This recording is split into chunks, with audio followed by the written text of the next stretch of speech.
So, welcome to this week's episode of Raqs Talks. I'm Perizaad. I'm Faizeh. And this time we decided that we would talk a little bit about hair. We've been doing a bunch of interviews, but we also want to be not just a talk show, but also talk about topics that are relevant to belly dancers and to people who are discovering belly dance. So one of the things that we wanted to talk about was performance hair for belly dance and why it's important.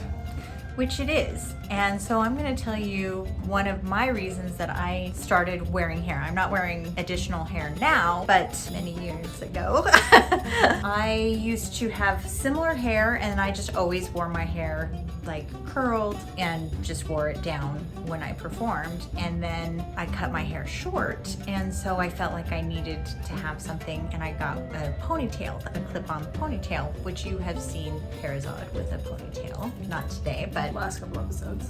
So anyway, I discovered that there was a marked difference in what my tips looked like from 1 week to the next. It wasn't that I had suddenly leveled up and become this brilliant dancer within this short time period. It was the hair. And so now, even though I have hairish, my hair is not thick and luxurious, and in our culture and in many cultures, long hair is just indicative of femininity. So 99% of the time I wear hair when I am performing. Some of the reasons why your hair is so important to belly dance and when you're performing is, one, you put on these fabulous costumes, and then if you just leave your hair in a messy bun, it doesn't make sense, to put in all the time and money to be in these fabulous costumes, to do your makeup, and then not have your hair done.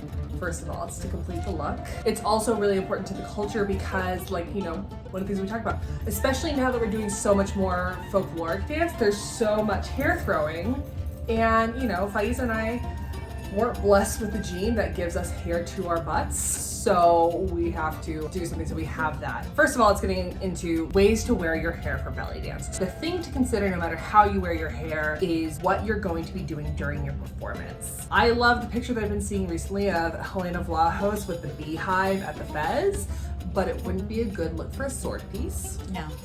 You just have a dent That would be in your aqueduct.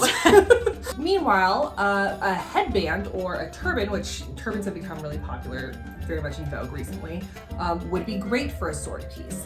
Meanwhile, if you were doing a Khaliji piece or an Iraqi piece and you wanted to throw your hair around, don't wear a turban. or a ponytail. A ponytail's not going to be sufficient. Yeah, for- it's not gonna help you. a hair flippy piece. So the most traditional is just going to be down and long and beautiful and cascading. So if you have lovely thick hair, outstanding. You're already ahead of the game. Not everyone is Laura Lale. Damn it. The other ways, if you're just I don't want to just wear my hair down or whatever, obviously the best thing to do is to always make sure that your audience can see your face. So if you want to do some bangs or sweep it up in a clip or a headband or what have you, those are a lot of really popular ways to do it. Half up, half down is good.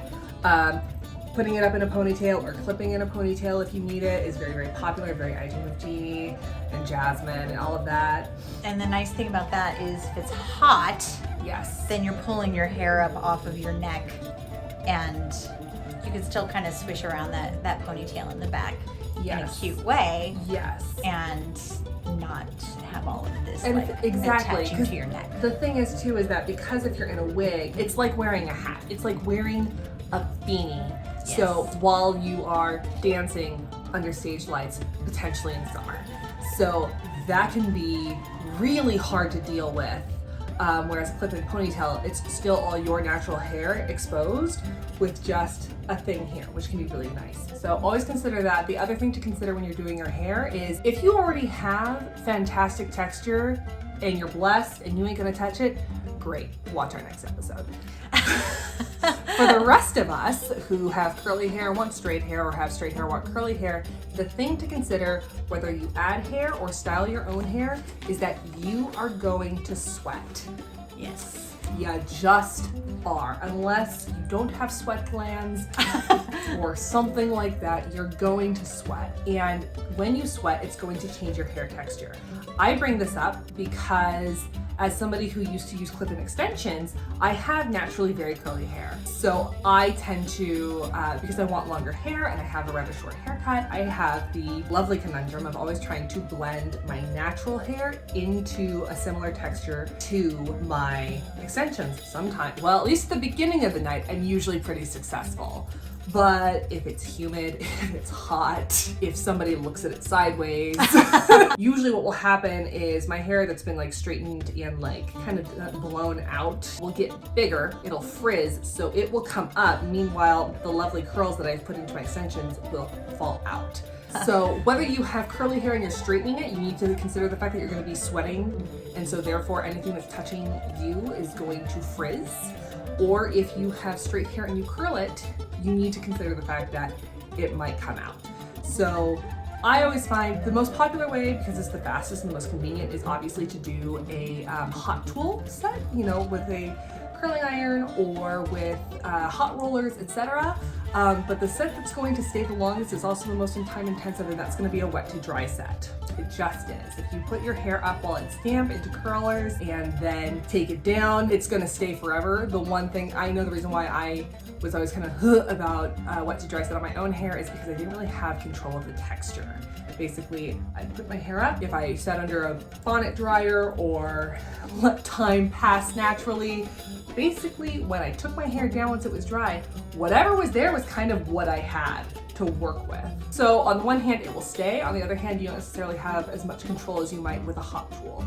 But the hot tool will also, it lifts the cuticle of the hair, to get a little bit technical, in order to create the thing. So as soon as that cuticle gets lifted again, it's gonna come out. So some of the ways, because we discussed for people like Faizeh and me who don't have hair. So I wanted to show you some of the examples. Basically, when it comes to doing something to your hair, it comes down to how committed are you to this look. So when it comes to changing the texture of your hair, is this something that you want every day? So you want curly hair all the time, or you want straight hair all the time? If so, there's chemical processes. If not, obviously hot tools, wet to dry sets, what have you. Same thing with adding hair. How committed are you to this look? If it's something that you want every day, there's of course sew-in extensions, but obviously if we were into that, we wouldn't make this video. There you go. We would just have hair always, and it wouldn't be a problem. And that would be that. So, like I said, sewing extensions, first of all, then you're having to try and constantly match your texture to your extension. There's also clip-in extensions. This is what I used to use when I first started adding hair, because you choreographed a Golden Era piece where I just had to like boom, and like basically mop the floor with my hair because I was just being so dramatic. So these are the first extensions I got. They are natural human hair. My stylist, actually, if you get your hair professionally dyed, you can speak to your stylist and they'll be happy to try it. They'll be happy to work on that for you for a fee. So I have two lengths because I was using this length until my hair grew out to the point that when I added this in, I was just adding volume, not length. And then I went and I bought this other set, which is longer, that I did myself. So as you can see, they kind of do. So you're like, but Perizaad, what am I supposed to do with that? Well, you create a layered effect. So I will do 2 layers of the long set and then 2 layers of this set. And then on top will be my hair. So it creates a nice layered effect. And of course, I usually use a pretty wide-barreled curling iron to blend it all together. So instead of just sitting on top of each other, it's much more of this kind of a situation, so it blends nicely. As I said, when I walk out of my house, I look great, but depending on the weather, sometimes the curl will fall out while my natural hair goes up, and it's not a good thing. They're a great accessory if you want to use them. Like I said, they're temporary. They can look fantastic if you do them well and you're not really committed to the look. They are a bit time intensive though. As we discussed before, there's the lovely ponytail. Always elegant. This one, so there's a couple ways you can do this. I think Faizeh, you have a couple of tie-in ones as well. Mm-hmm. This one, the clips are my favorite. The clips are a lot easier. Obviously, you just pull your hair up into a little ponytail, tiny ponytail, and add the big ponytail on top. But Faizeh will also, especially when you were blonde, would do this look where she would tie in her ponytail, but then she would also put braids around it. So it had like the braid and then this coming out, and it was real great. You can't really do that with a clip. That's true. You can only do that with a tie-in. And then what I did was I got like a yaki thing from Sally and then made the braids. And so you would put the ponytail in and then bobby pin the end and then twist it around and try to make it like so it was kind of flat and conical, if that makes sense. it's a really elegant look. So I personally always wear my additional hair with my actual hair exposed. So because I change my hair color semi-regularly, pretty frequently, I have a lot of fake hair. And in fact, I have even hair to match this particular shade of pink so that I can wear this. And this is what I've been wearing the last few weeks when I've been performing. And part of the reason I do that is because you get so hot when you are performing that if there's at least some place that there's an outlet, heat can escape. Right. And then another reason is when it's part of your own hair with additional hair, it has a more natural look. Most people, if I care for my wigs and I reduce the shine on them, the plasticky shine, which brushing and using this dry shampoo will help reduce the shine. So if you do that, then very, very rarely do people think that it's not my natural hair. They always ask me if it's my hair and I always say yes, I paid for it. So also, as you can see, I'm going to use you as an example right now. Okay. So Perizaad took my advice when she started wearing hair pieces. And so this is her hair at her hairline, and then this is the attached piece. And you can see it looks really, really nice. And because it matches, it has her natural hairline, and then she has hair cascading down. For better or worse, my 5 head is there, but And then wearing a headband. A headband, thank you. Does a great job of hiding the seam, because you may have seen in some of our first videos, like if I laughed and I came forward, you could probably see the seam. So wearing a headband will avoid that. Faizeh, a lot of the times when she wears hers, she'll actually wear her bangs forward, so then it's like her bangs and then the headband and then this. So you don't have to, if you have a gigantic forehead like I do, you don't have to sport your gigantic forehead. You can do something about it. Yeah, we've just found that some of the other options, they're good options. They're options that I've used, which is why they're currently in my possession. But this has been the most time efficient way to do my hair. So instead of having to think about an hour worth of styling, I do about 15 minutes of that. Yeah. If the wig is fighting me, like it did today.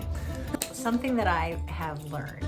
If you do not want to own 10,000 wigs for every color that your hair is, which, oh my God. You can either be me and be like, well, I went red at 22 and I will dye red. One thing that I discovered, I dyed my hair black at the beginning of 2018. And it stayed black for like, based on that first dye job for a while, and I kept it dark for a little while, and then I wanted to let it grow out, and it was fading. So when the black was starting to fade and I had gotten all these black wigs, and I still liked the black wigs, and it wasn't necessarily a nice brown color yet or anything like that, so I would wear the black wig, and then I took root touch-up spray, and kept my, would cover my face and spray the part that showed. And that worked so well. Like the first time I did, I was like, well, let's hope this works. And I did that a lot, actually.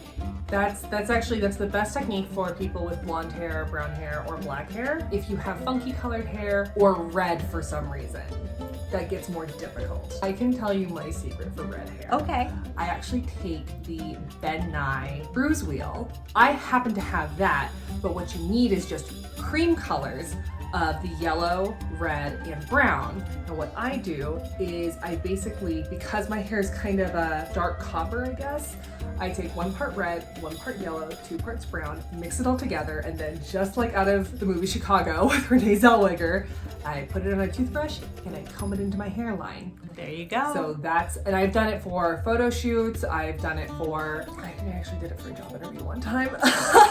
But it's pretty effective. So also with like dark hair, you can always use eyeshadow to brush in, something like that. I've done that as well.